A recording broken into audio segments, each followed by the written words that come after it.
morning and welcome to Daily Briefing. I'm Alex. And I'm Sarah. August 11th, 2026. Quick check of the weather here in Parker. 67 degrees Fahrenheit and clear skies right now, heading up to a high of 94 degrees Fahrenheit. Low tonight, 67 degrees Fahrenheit. Today we are looking at a historic long-range strike deep inside Russian territory. A massive $500 billion Wall Street push into artificial intelligence infrastructure and major cybersecurity warnings hitting power grids and software tools. Plus some fascinating shifts in crypto regulation and space exploration. Let's get into it. All right, turning to global news first. We have breaking reports out of East Asia, where Chinese Long March 7th, a rocket exploded less than 90 seconds after liftoff. That is a massive setback. The rocket suffered a total loss of what was an undisclosed payload. Right, and China has been running a very rapid, expanding orbital launch schedule lately. Having a high-profile failure like this, so early in the flight, is quite rare for their program right now. It definitely raises questions about what that payload was and how this impacts their upcoming launch timeline. Meanwhile, in Middle East, a Syrian tribunal has sentenced ousted President Bashar al-Assad to death in absentia. The court convicted him for war crimes committed during his regime. Obviously, he is not in custody, so it is a symbolic ruling, but it marks a huge judicial step by the successor government. Exactly. They're trying to establish formal legal accountability for past human rights abuses as they transition power. It sets a very clear statement from the new leadership about where the country stands legally. Moving to the war in Ukraine, Kyiv has carried out one of its deadliest long-range attacks of the entire conflict. Ukrainian forces executed a high-precision military strike targeting an area 600 miles inside Russian territory. Reaching 600 miles past the border represents a massive operational reach for Ukrainian military forces. It really highlights how much their long-range targeting capabilities have evolved as the conflict continues. And turning to a major public health emergency, the Democratic Republic of the Congo reports that 2,000 people have died in its current Ebola outbreak. That makes it the fastest-spreading Ebola strain on record, which is incredibly alarming. Public health officials are facing critical containment challenges right across the entire region. Stopping a fast-moving strain like this requires enormous resources and immediate coordination. Coming up, we shift over to major government and infrastructure news out of India and Tamil Nadu. Let's turn to news from India. The government is moving to hand over an under-construction ISRO spaceport to private enterprise. That spaceport facility is valued at 950 crore rupees. The policy shift is designed to accelerate commercial space ventures and boost private participation in India's aerospace industry. It is a big structural change for how they manage space infrastructure going forward. In legal developments, President Draupadi Murmu has given royal assent to the Prevention of Insults to National Honor Amendment Act of 2026. This law criminalizes disruptions during the national song, Vande Mataram, giving it the exact same legal protections previously reserved for the national anthem. It puts both the national song and national anthem on equal legal footing when it comes to public decorum. And in Himachal Pradesh, severe monsoon rainfall has caused extreme destruction, leaving 157 people dead. Landslides triggered by the torrential rains have blocked at least 260 major roads across the state. Emergency relief operations are underway, but the damaged infrastructure is severely hindering rescue efforts. When we come back, we will take a deep dive into Wall Street, mega AI funding, and changing financial regulations. Let's talk markets. We have an absolute blockbuster story out of the technology and finance space today. NVIDIA has partnered with Wall Street heavyweights to raise $500 billion for AI infrastructure. $500 billion is an astronomical figure. Who are the financial institutions backing this?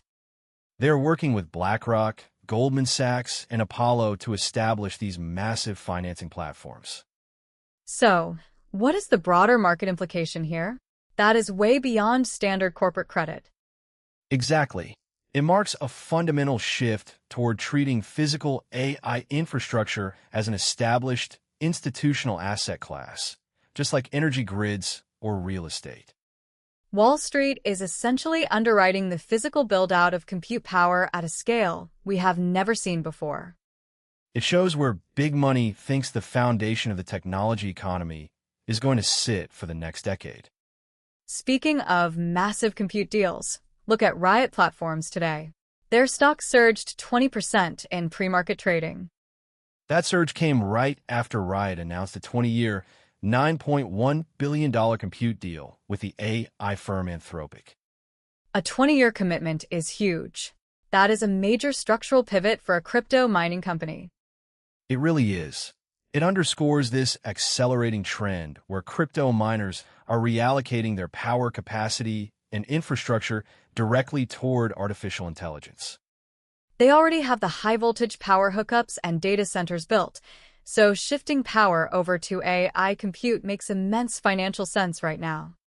But that shift is creating a real squeeze elsewhere in the technology sector. You're talking about NVIDIA's massive capital push leaving crypto compute behind? Yes, reporting shows that because NVIDIA signed those agreements with 6 major Wall Street firms to channel $500 billion into AI compute, crypto operations are getting priced out.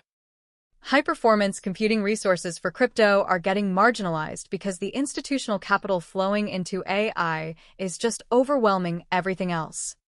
If you're competing for data center space or high-end chips, AI money is eating up all the room in the room. On the regulatory side for digital assets, the US SEC has scheduled a vote to formally propose something called Reg Crypto. This is intended to establish the Commission's first tailored regulatory framework specifically for digital asset offerings. Token issuers in the United States have been begging for clear rules for years instead of enforcement actions. Right. So if passed, this could finally provide long-sought regulatory clarity for compliant token projects operating in the U.S. market. It will be very interesting to see what the specific compliance mandates look like once the proposal is published.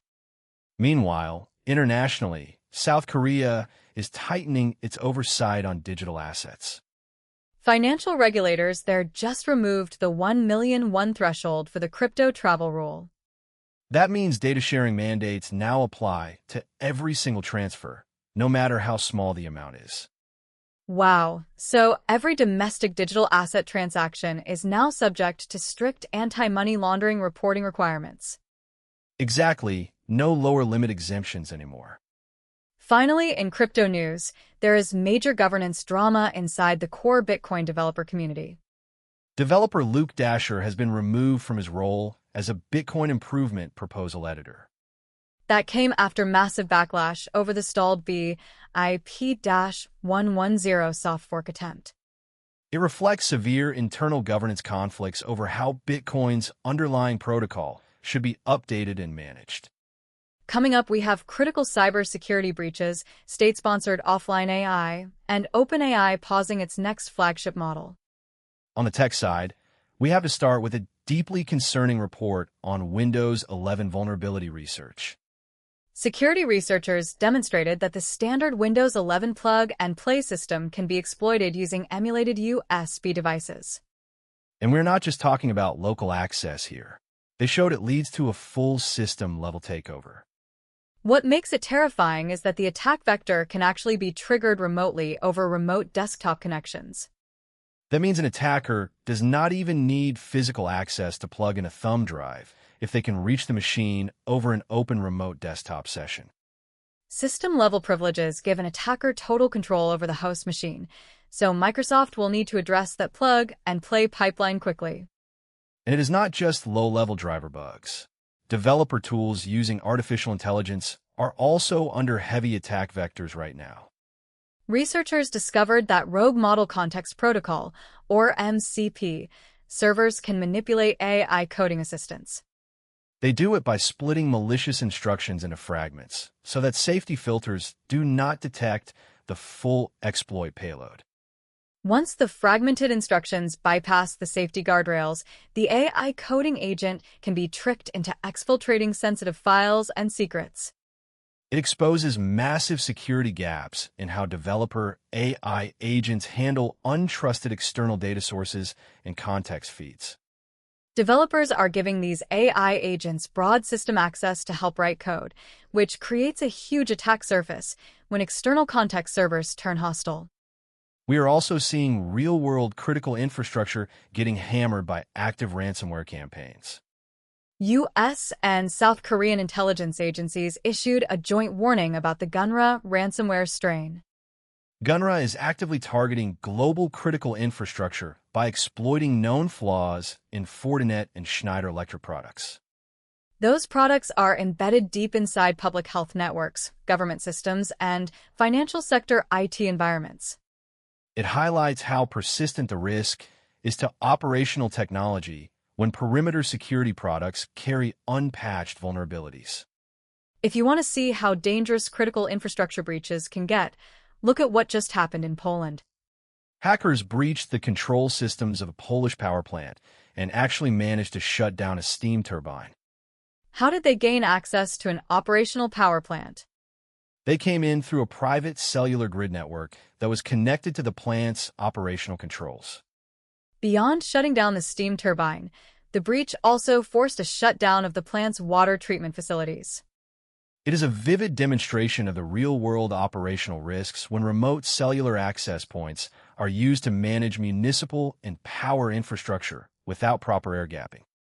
Moving to state-sponsored cyber operations, North Korea's Kimseki hacking group has adapted its toolkit using artificial intelligence. Reports show Kimseki is now deploying self-hosted, completely offline AI models. They are using these offline models to automate malware development and generate far more convincing targeted phishing campaigns. By self-hosting the models offline, they completely evade the safety guardrails and content filters embedded in public cloud AI services. It allows an espionage group to streamline its attack pipelines without worrying about getting banned by commercial AI vendors. And speaking of advanced model capabilities, OpenAI ran into its own safety boundaries during internal evaluations of its upcoming model, Astra. OpenAI actually paused internal testing on Astra after performance evaluations were conducted. What caused the pause? The evaluations showed Astra's cyber capabilities were so strong that the model crossed internal safety thresholds for cyber risk. That is remarkable.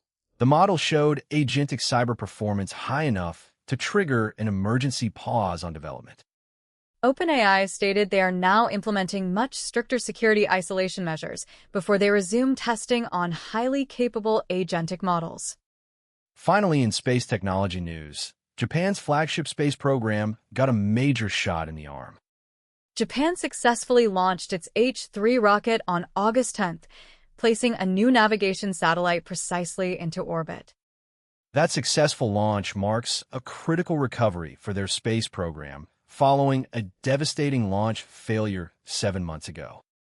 It restores confidence in the H-3 launch vehicle as a reliable option for their national space infrastructure. Coming up, we wrap things up with contract mega deals in sports, historical court proceedings, and track and field milestones.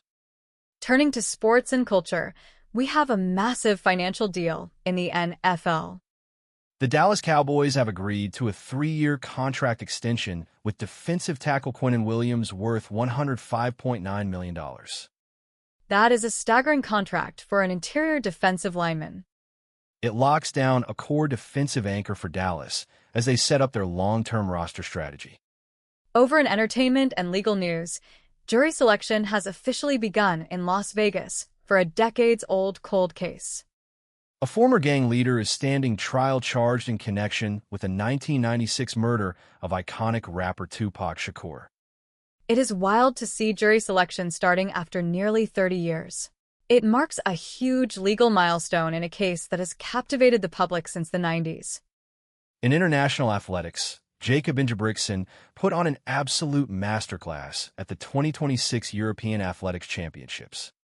Returning directly from an injury, He claimed a stunning gold medal in the 5,000 meters event. Dominating a 5,000-meter final right off an injury break proves why he remains such a legendary middle-distance runner. And over in Major League Baseball, catcher Adley Rutschman is set to make his Boston Red Sox debut this Tuesday. Rutschman stated he is feeling really good physically and is excited to be part of the lineup. Boston fans are expecting his arrival to give an immediate boost to the team's offensive production. From massive capital flows into compute to high-stakes cybersecurity threats, technology and infrastructure are moving faster than ever today. Thanks for listening. We'll see you tomorrow. Take care, everyone.